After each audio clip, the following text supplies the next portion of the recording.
We begin today on a very disturbing and grief-stricken note. Every time an incident like this happens, before government can respond, before the army can respond, the media immediately jumps the gun, asking for war. सबके मन में सबसे बड़ा सवाल यही है कि आखिर पाकिस्तान से बदला कैसे लिया जाएगा? There's two parts to it. One is that the anger which is justified, the demand for justice.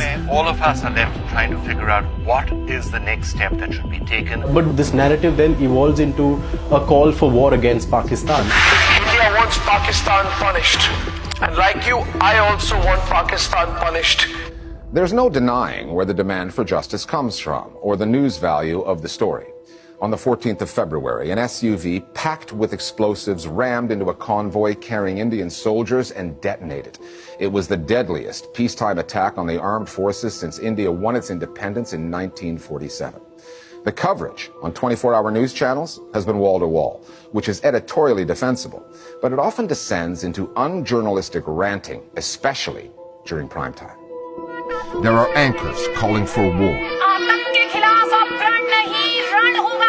Studios populated with former generals talking military tactics. हमारे साथ मौजूद आर्मी के 5 जनरल बताएंगे क्या है उनका war plan.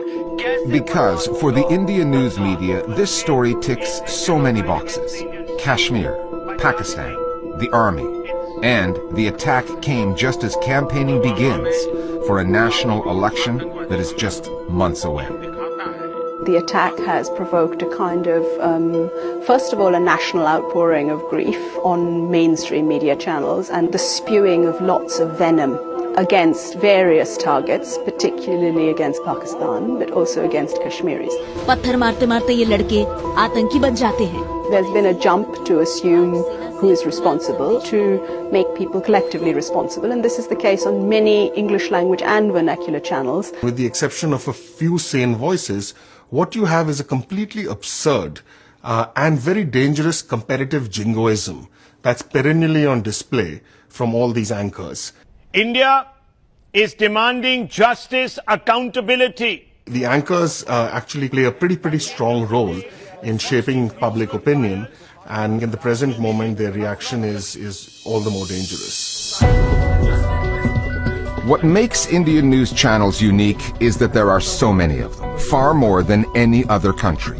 India's media boom began in 1998, and news channels have since seen growth that is exponential.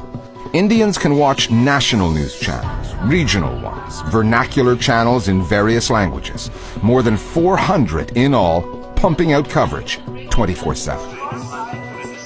The competition for viewers has an intensity like nowhere else. Many anchors feel the need to shout louder, more radically, just to be heard, seen, and clicked upon. And as political debate in India has grown more polarized, often over Prime Minister Modi's brand of Hindu nationalism, TV output has grown more debased. When that kind of coverage is fed into the Indian social media messaging machine, the effect can be dangerous. One of the anchors on a very popular debate, a primetime debate, actually said that You are either for or against the nation. You will be marked out if you're against the nation. And that's the same kind of rhetoric that I'm also noticing on social media. So it's interesting how social media and television have actually, at least some news channels have actually been hand in hand when it comes to setting the narrative for the current mood. The Hindu right itself, more broadly, but the BJP as a political party has been very effective in using the internet in general and social media in particular. What they've basically done is they've very quickly kind of mobilized their forces to essentially see if they can actually hammer it into kind of their classic narrative of Hindus versus Muslims, the Muslim as the figure of the outsider, the Congress as a weak party, liberals as, anti-national traitors, and so on. When that narrative takes on a visual form, it looks like this. On the left is the suicide bomber responsible for the attack in Kashmir. On the right, Rahul Gandhi, the Congress party leader running against Prime Minister Modi's BJP. It's a Photoshop job, and a crude one, but it's made the rounds on social media, designed to reinforce the notion that Congress is soft on Kashmir, terrorism, and Muslims in general.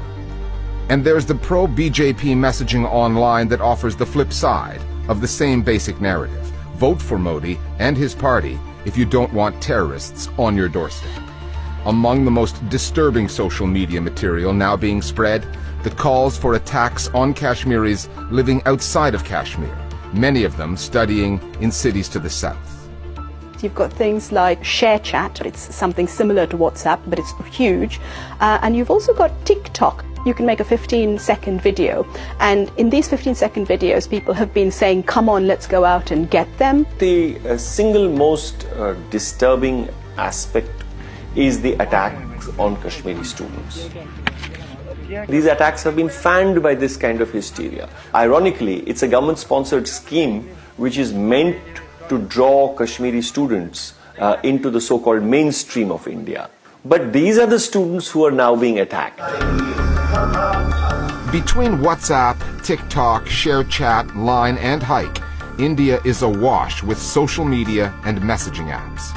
There are 200 million users on WhatsApp alone, making the country the app's largest domestic market.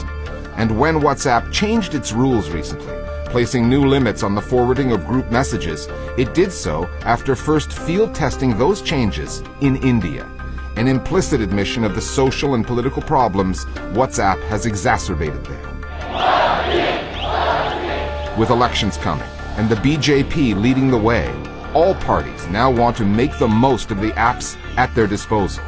And they're doing so without voters necessarily realizing they're being played, whose messages they're reading.